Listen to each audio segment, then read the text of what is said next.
Pengertian stroke non-hemoragik.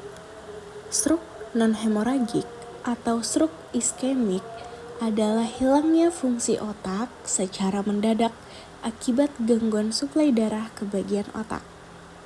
Stroke hemoragik dapat berupa iskemia atau emboli dan trombosit cerebral. Biasanya terjadi saat setelah lama beristirahat, baru bangun tidur di pagi hari. Tidak terjadi pendarahan, namun terjadi iskemia yang menimbulkan hipokskia dan selanjutnya dapat timbul edema sekunder. Stroke non-hemoragik atau stroke non-hemoragik disebabkan oleh beberapa faktor. Contohnya seperti hipertensi, kolesterol tinggi, merokok, dan konsumsi alkohol. Selanjutnya ke patofisiologi stroke non-hemoragik. Stroke non-hemoragik terjadi karena aliran darah ke otak tersumbat yang diakibatkan oleh adanya bekuan darah di dalam arteri besar pada sirkulasi cerebrum.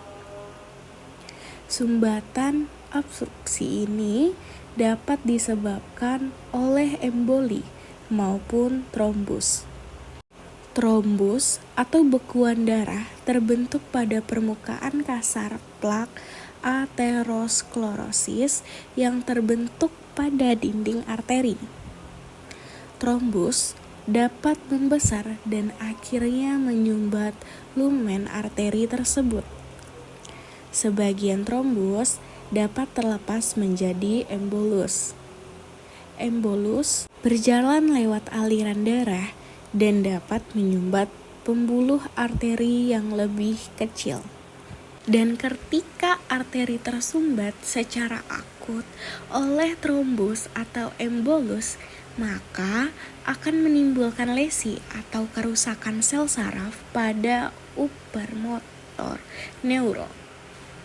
Dan kerusakan saraf pada homunculus motorik mengakibatkan hemiparesis pada anggota motorik. Sel-sel saraf atau neuron berkurang jumlahnya sehingga sintesis berbagai neurotransmitter berkurang. Berkurangnya jumlah mengakibatkannya kecepatan antaran impuls dan kemampuan transmisi impuls neuron sel efektor menurun. Nah, hal tersebut mengakibatkan terganggunya kemampuan sistem saraf untuk mengirim informasi sensorik atau sering disebut dengan gangguan neuromuskuler.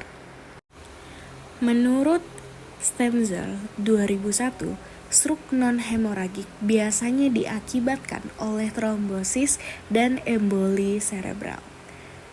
Trombosis cerebral.